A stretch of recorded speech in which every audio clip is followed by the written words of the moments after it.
Encontrada morta a adolescente que havia sido raptada em Rio das Ostras. Tensão na estrada. Motoristas registram o momento em que carreta perde o controle e capota na BR-040. O transporte público de Nova Friburgo segue operando sem licitação. Há mais de um ano, a Prefeitura não consegue cumprir exigências do Tribunal de Contas do Estado. Polícia Civil prende dezenas de suspeitos em operação na Baixada Fluminense. E veja também, Petrópolis divulga balanço da segurança e registra o carnaval mais tranquilo da história. Quinta-feira, 5 de março, é notícia, é agora no seu SBT Cidade.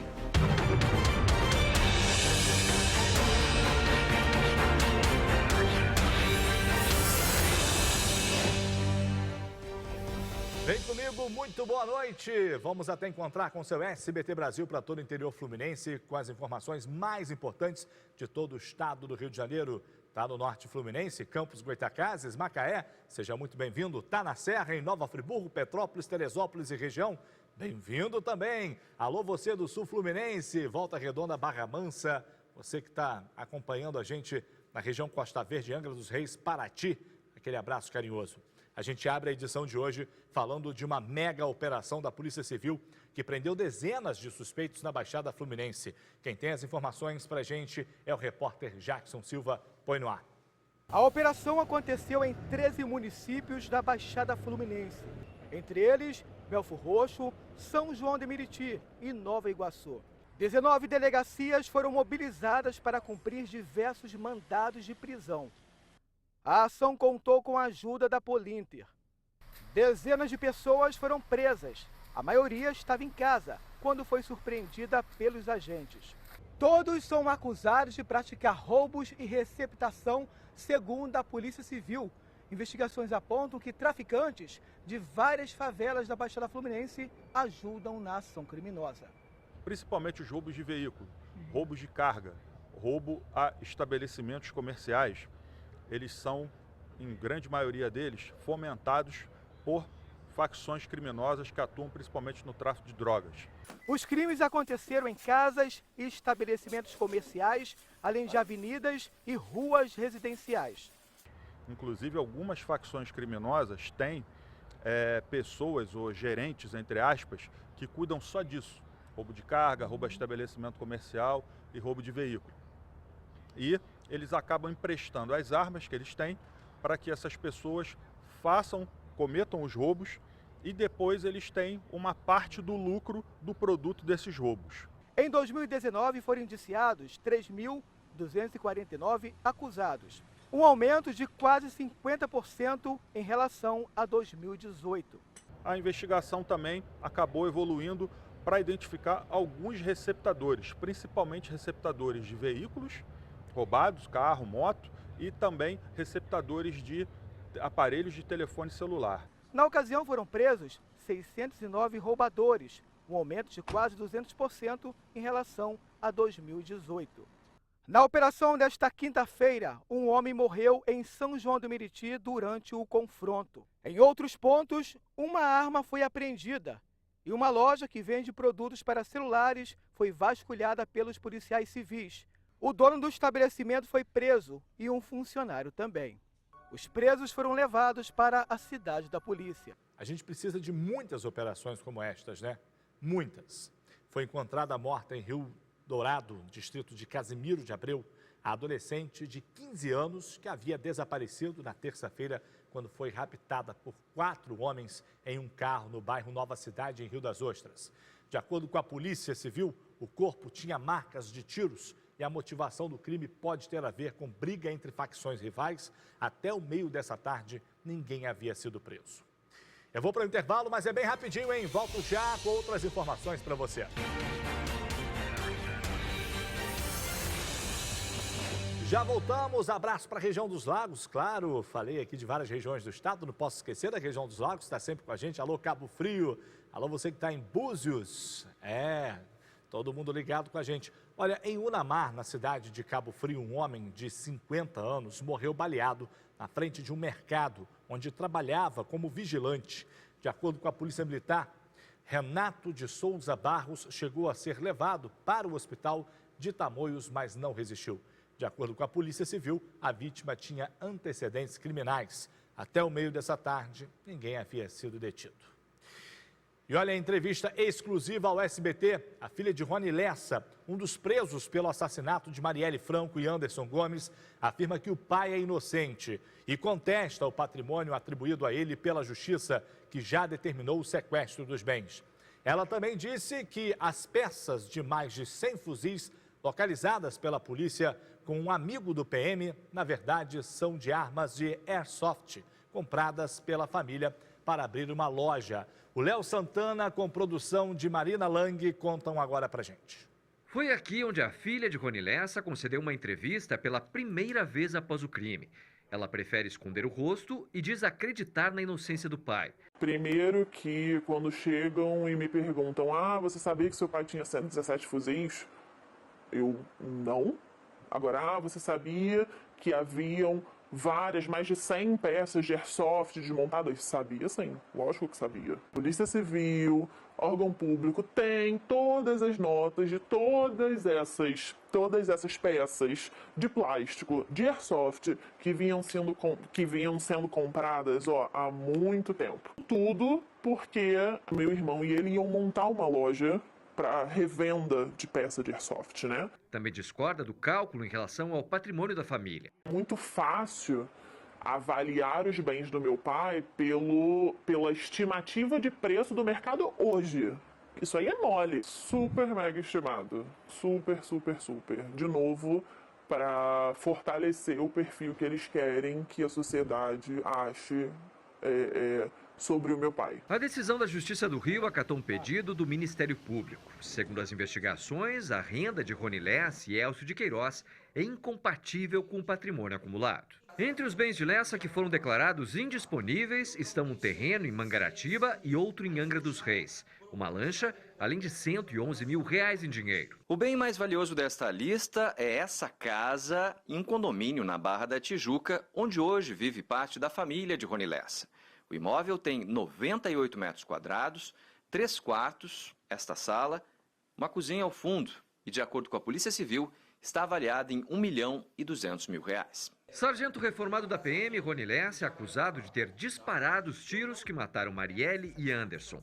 Já Elcio de Queiroz teria participado das execuções, dirigindo o carro usado no crime. Os dois foram presos em março do ano passado. No mesmo dia, a polícia encontrou peças de fuzil que estavam na casa de um suposto amigo de Rony Lessa. Um lado eles falam que meu pai é muito inteligente, que ele é metódico, que é muito frio e exime atirador e tudo isso. E aí do outro lado ele seria burro o suficiente para, não sei, comprar alguma coisa errada do exterior, como eles dizem, né, sobre as peças de airsoft,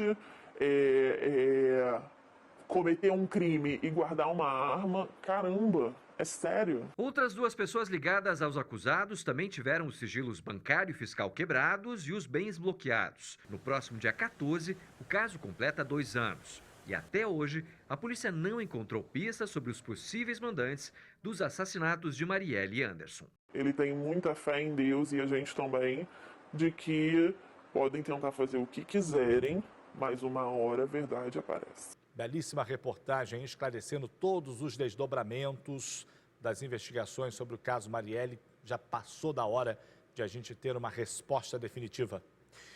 Em Rio Claro, uma motorista teve o carro roubado enquanto passava por um trecho da RJ 155.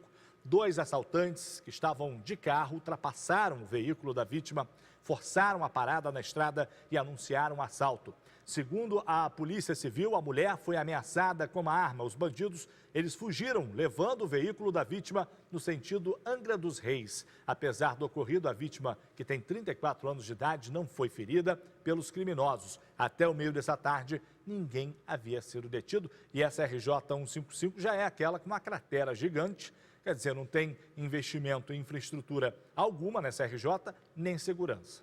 O ex-secretário nacional de Justiça, Astério Pereira dos Santos, foi preso pela Lava Jato aqui no Rio de Janeiro. Ele é suspeito de lavagem de dinheiro e de ter facilitado a fuga do empresário Arthur Soares, conhecido como Rei Arthur. Outras 7 pessoas também foram presas. Quem conta pra gente é o Matheus Coelzer. Veja. Cerco ao crime. A Polícia Federal deflagrou mais uma etapa da Operação Lava Jato. Os agentes saíram da superintendência na Praça Mauá no fim da madrugada. A ação busca o cumprimento de 9 mandados de prisão e 32 de busca e apreensão na cidade do Rio de Janeiro e Baixada Fluminense. Em Duque de Caxias, a Polícia Federal apreendeu aproximadamente R$100 mil em um posto de gasolina. No Rio, Astério Pereira dos Santos, ex-secretário nacional de Justiça, foi preso em casa, no Leblon. Ele foi conduzido para a sede da Polícia Federal. Até o momento, 8 pessoas já foram presas. Astério, procurador aposentado do Ministério Público do Rio de Janeiro, integrou o governo Temer em 2017. Antes disso, esteve à frente da Secretaria Estadual de Administração Penitenciária, isso no governo Rosinha Garotinho, entre 2003 e 2006. Astério é suspeito de lavagem de dinheiro e de ter facilitado a fuga do empresário Arthur Soares Filho, conhecido como Rei Arthur. Soares está foragido desde 2017 e é acusado de atuar na compra de votos para a escolha do Rio como sede dos Jogos Olímpicos de 2016. Já Astério é o terceiro integrante do Ministério Público do Rio, alvo de mandado na Lava Jato Fluminense. A Força Tarefa já investigou e prendeu Cláudio Lopes e Flávio Bonazza. Lopes, ex-procurador-geral de Justiça do Estado, é suspeito de receber mesada da organização criminosa chefiada por Sérgio Cabral. Ainda segundo a Polícia Federal, são alvos desta investigação pessoas físicas e jurídicas suspeitas de participação em uma suposta rede de pagamentos de propina relacionada às atividades da Secretaria Estadual de Administração Penitenciária do Rio. Tal rede seria organizada por empresários e agentes públicos com apoio de 2 escritórios de advocacia. Entre os agentes públicos envolvidos, há um ex-procurador de justiça e o esquema beneficiaria integrantes do Tribunal de Contas do Estado. O dinheiro recebido por meio desse esquema de corrupção estaria sendo dissimulado por meio do uso de pessoas jurídicas, laranjas e familiares dos envolvidos. Entre os alvos da operação está um delegado da Polícia Civil que ainda não foi preso. Hoje à tarde acontece uma coletiva de imprensa para dar mais detalhes da operação deflagrada nesta manhã. Vai se fazendo a limpa, né? Infelizmente é o que eu digo aqui. Quando o bandido do colarinho branco, ele logo consegue brechas na lei para ficar livre, né? De uma forma ou de outra. Mesmo que ele responda aí a vários processos, dificilmente, ou seja, até condenado, ele fica em cárcere privado, né? Ele fica em casa. É liberado para ir passar aquela temporada com algumas restrições. Infelizmente é assim que funciona a lei. Agora é intervalo, já já outras notícias.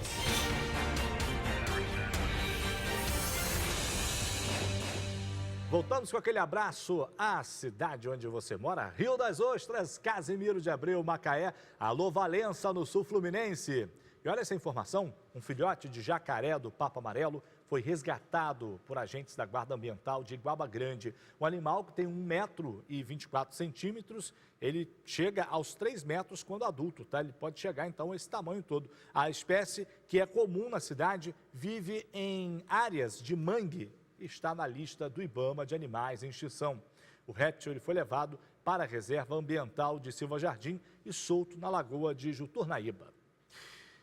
E olha essa notícia, Petrópolis teve o carnaval mais tranquilo da história, segundo dados da Guarda Municipal. Não foi registrada aí nenhuma ocorrência grave durante os bloquinhos que saíram pelas ruas durante a folia, veja só. A informação é do comando do 26º Batalhão de Polícia Militar.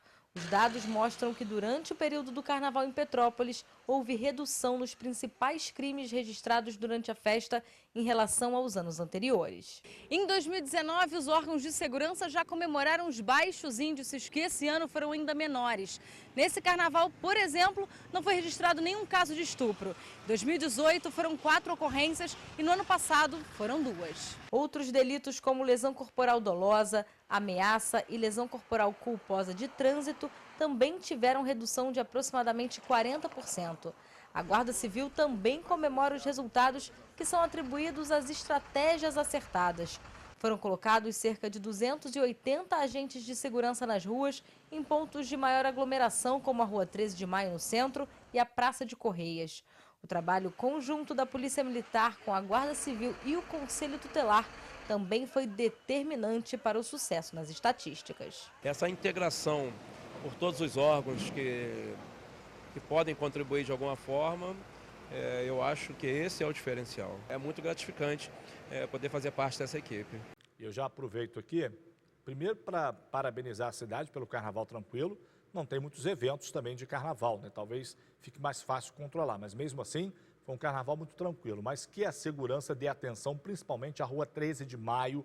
A gente tem recebido muitas reclamações, já fizemos uma reportagem, moradores estão numa campanha lá na 13 de Maio, colocando panos brancos nas janelas, né?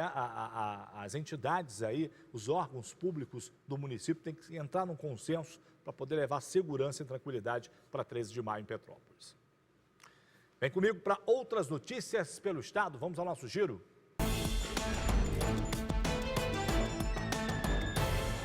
Dois homens foram presos e um menor apreendido por suspeita de envolvimento no furto a 2 creches e a uma escola em Miguel Pereira.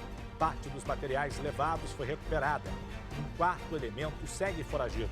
Na manhã de hoje, um caminhão que transportava farinha de milho capotou na BR-040, na altura de Petrópolis. Motoristas que passavam pela rodovia registraram imagens que mostram o momento do acidente. O veículo perde o controle e atinge outro caminhão, que capota, saindo da pista. Uma pessoa ficou presa nas ferragens e foi resgatada pelos bombeiros. O estado de saúde dela não foi informado. A batida entre um carro e um ônibus deixou 2 pessoas feridas no bairro Muqueca, em Barra do Piraí. Uma mulher de 51 anos que estava no coletivo foi levada para a Santa Casa. O estado de saúde dela não foi divulgado. Já outra vítima, que estava no carro, recusou atendimento. Parte de um prédio comercial que fica na região central de Campos dos Goitacazes veio abaixo na tarde dessa quarta-feira. A cena foi registrada por pessoas que trabalham no comércio vizinho. O imóvel já estava interditado depois que parte da fachada desabou com o temporal do fim de semana. Ninguém se feriu. A Secretaria Estadual de Saúde descartou os casos que eram investigados como suspeitos de coronavírus em Campos dos Goitacazes e em Teresópolis. As 2 cidades apareciam na lista de municípios com casos suspeitos. No interior do Rio, ainda são monitorados casos suspeitos em Petrópolis, Nova Friburgo e Macaé. A concessionária de transporte público de Nova Friburgo segue trabalhando sem contrato de licitação. De acordo com o vereador Zezinho do caminhão do PSB, a empresa atua de maneira clandestina no município. O processo licitatório vem sendo adiado desde janeiro do ano passado, por causa do descumprimento de exigências do Tribunal de Contas do Estado por parte da Prefeitura do município. O Ministério Público Estadual, por meio da Promotoria de Justiça de Cabo Frio, abriu 3 ações civis públicas contra a concessionária de energia elétrica Enel, responsável pelo fornecimento da região dos lagos. O processo tem como base as constantes falhas no serviço nas cidades de Búzios, Arraial do Cabo e Cabo Frio. O MP espera que haja compensação financeira aos consumidores afetados pelas falhas na prestação do serviço. E em São Pedro da Aldeia começou ontem e segue até o próximo domingo a 4ª edição da Feira do Livro Double, no centro da cidade. O evento, ele conta com diversas atividades literárias e culturais gratuitas. Pois é, a feira então vai até domingo e tem mais informações para você no site feiradolivrodouble.com.br. Esse foi o nosso giro de notícias pelo estado. Voltamos amanhã, se Deus quiser. O SBT Brasil bate a porta. Tchau, até lá.